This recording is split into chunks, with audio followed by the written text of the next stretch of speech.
उपस्थित होना था तो आप सब 6:30 बजे तो उठे ही होंगे, क्यों साहब? तो कहीं ना कहीं आलस्य तो होगा ही। तो उस आलस्य को दूर करने के लिए आप कंटिन्यू ताली बजाते रहो।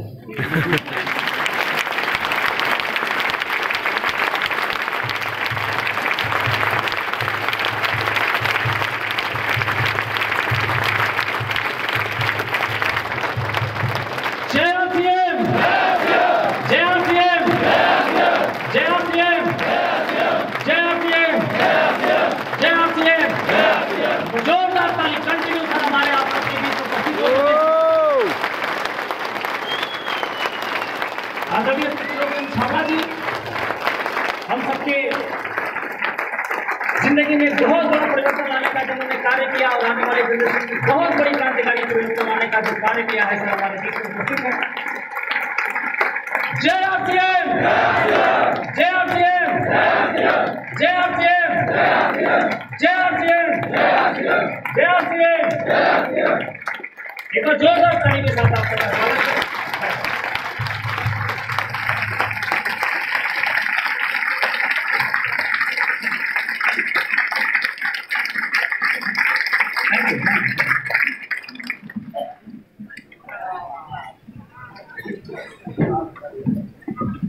तो कृष्ण के पास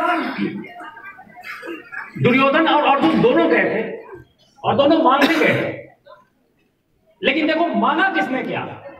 आपके पास रुपया है या नहीं है, आप अरबपति खरबपति के घर में पैदा हुए या नहीं हुए, आपके पिताजी के पास एक बहुत बड़ा अंपायर है या नहीं है, या आप अपनी जिंदगी में अभी तक बना पाए या नहीं बना पाए, इससे आपकी कामयाबी का कुछ लेना देना नहीं। ये मैं इसलिए कह रहा हूं क्योंकि दुर्योधन और अर्जुन दोनों जब कृष्ण के पास गए तो कृष्ण ने दुर्योधन से पूछा तो उसने क्या मांगा? बोला कि आप अपनी सारी अछोड़ी सेनाएं मुझे दे दो। उसको विश्वास किस पे था? सेनाओं पे, कि अगर मेरे पास सेनाएं जागे रहेंगी तो मैं युद्ध को जीत जाऊंगा। लेकिन जब पूरी सेना वो लेके चला गया और अर्जुन को देने के लिए कुछ नहीं बचा और अर्जुन से कृष्ण ने बोला कि अब मेरे पास तो कुछ है नहीं, तो कृष्ण ने कहा कि आप ही मेरे साथ आ जाओ, ही मेरे साथ आ जाओ। और युद्ध का परिणाम यह हुआ कि अर्जुन ने उस युद्ध को जीत लिया। कहने का मतलब यह है कि आपके पास कितना रुपया है मायने ये नहीं रखता, आपके पास कितना बड़ा मास्टर माइंड एक प्लान है आपकी कामयाबी के लिए मायने ये रखता है। और एक बहुत बढ़िया प्लान जो आपको आपकी जिंदगी में बहुत बड़ी विजय दिलाएगा, और उस प्लान का नाम है आरसीएम बिजनेस का प्लान। सिस्टम के साथ एक सिस्टमेटिक है, प्लान है, जिसपे कि अगर आप चलते हैं, इसको यूज करते हैं अपनी जिंदगी में और लोगों के पास इसको ज्यादा से ज्यादा लेके जाते हैं प्रोडक्ट को और बहुत सारी चीजों को, तो आपकी जिंदगी में बहुत बड़ा परिवर्तन आएगा।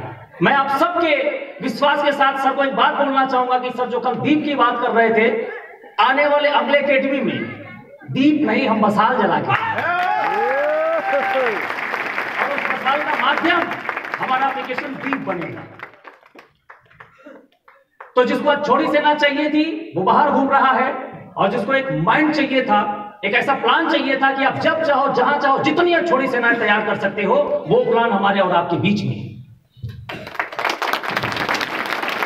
3 तरीके के लोग होते हैं, 3 प्रवृत्ति के लोग होते हैं। एक होता है विकृति, इसमें यह होता है कि केवल मैं और मेरा, मैं और मेरा, दुनिया जाए बाहर, मेरा फायदा होना चाहिए, मेरी तरक्की होनी चाहिए, मेरे परिवार का ग्रोथ होना चाहिए, मेरे बहुत बच्चे आगे बढ़ने चाहिए। ये विकृति मानसिकता के लोग सोचते हैं। और इस हॉल के बाहर, इस आरसीएम वर्ल्ड के बाहर जितने लोग हैं, वो सब इस मानसिकता से पूरी तरीके से, भरपूर तरीके से अपने आप को आत्मसात किए हुए हैं।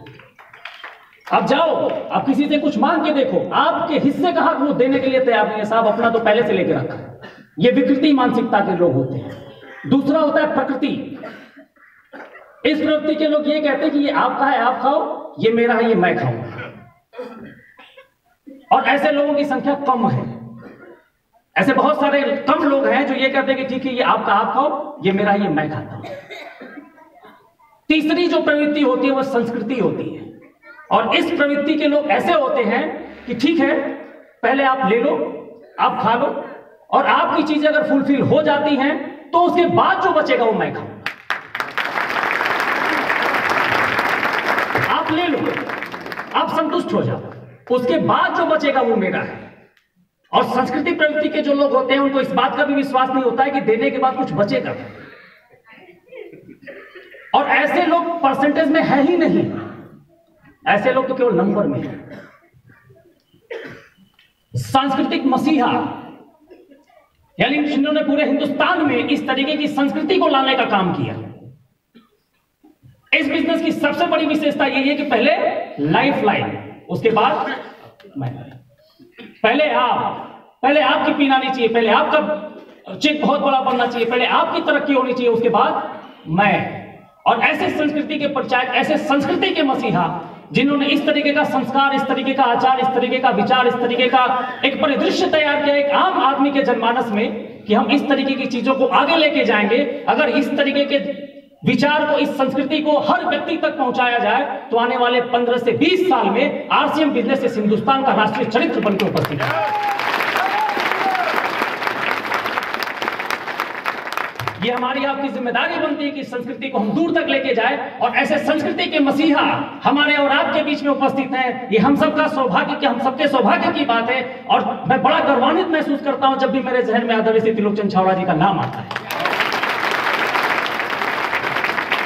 आप पूरा परफ्यूम बना सकते हैं, हर चीज को आप बना सकते हैं, हर खुशबू के परफ्यूम को आप बना सकते हैं, लेकिन तपती धूप में बारिश की पहली बूंद जब गिरती है, पृथ्वी पे आती है, और उस बूंद के गिरने के वजह से जो मिट्टी की सुगंध